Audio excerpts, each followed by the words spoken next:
Bismillahirrahmanirrahim. Assalamualaikum warahmatullahi wabarakatuh. Perkenalkan, nama saya Ricky Ronaldo, mahasiswa Magister Pendidikan Dasar Universitas Terbuka dengan NIM 501162775. Di sini saya akan menjawab pertanyaan-pertanyaan dan diskusi sesi 3 mata kuliah Studi Komparatif Pendidikan Dasar di berbagai negara. Baik, langsung saja saya akan menjawab pertanyaan yang pertama, yaitu tentang bagaimana perbandingan antara manfaat dan tantangan dari pendidikan formal dan informal. Sebagai guru pendidikan dasar, bagaimana Anda dapat mengintegrasikan elemen-elemen pendidikan informal ke dalam kurikulum formal untuk meningkatkan keterampilan sosial, kreativitas, dan penerapan pengetahuan dalam kehidupan sehari-hari siswa. Baik, dalam konteks pendidikan dasar di Indonesia, pendidikan formal memiliki manfaat utama seperti struktur pembelajaran yang terorganisir, standar kurikulum yang jelas, dan penilaian yang sistematis untuk mengukur kompetensi siswa. Namun, pendidikan formal juga menghadapi tantangan seperti pendekatan yang kadang kurang fleksibel dan kurang memberikan ruang bagi pengembang keterampilan sosial serta kreativitas secara maksimal. Di sisi lain, pendidikan informal juga sering terjadi di lingkungan keluarga, masyarakat, dan aktivitas sehari-hari. Sangat efektif dalam membentuk keterampilan sosial, kreativitas, serta penerapan pengetahuan dalam konteks nyata kehidupan siswa. Sebagai guru pendidikan dasar, saya dapat mengintegrasikan elemen-elemen pendidikan formal ke dalam kurikulum formal dengan menerapkan metode pembelajaran kontekstual dan berbasis proyek, misalnya melalui kegiatan belajar di luar sekolah, kerja kelompok, dan pengalaman langsung yang melibatkan interaksi sosial serta pemecahan masalah nyata.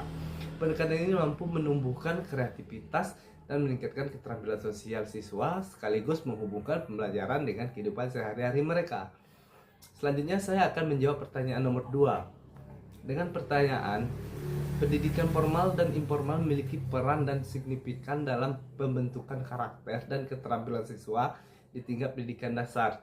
Namun, di Indonesia masih banyak anak-anak yang mengalami kesenjangan dalam akses terhadap pendidikan formal. Sebagai guru, bagaimana Anda dapat berperan dalam mengatasi tantangan ini, terutama untuk siswa yang mungkin memiliki keterbatasan akses terhadap pendidikan formal? Bagaimana pendekatan Anda untuk memastikan siswa bahwa pendidikan informal juga dapat memberikan kontribusi positif bagi perkembangan mereka? Pendidikan formal dan informal memang sering melengkapi dalam membentuk karakter dan keterampilan siswa dalam pendidikan dasar. Namun, kenyataannya masih terdapat keterbatasan akses terhadap pendidikan formal, terutama di daerah terpencil atau kurang berkembang di Indonesia, menyebabkan kesenjangan pendidikan. Sebagai guru, saya memiliki peran penting dalam mengatasi tantangan ini dengan memanfaatkan dan mengoptimalkan pendidikan informal sebagai alternatif dan pelengkap bagi siswa yang terbatas aksesnya.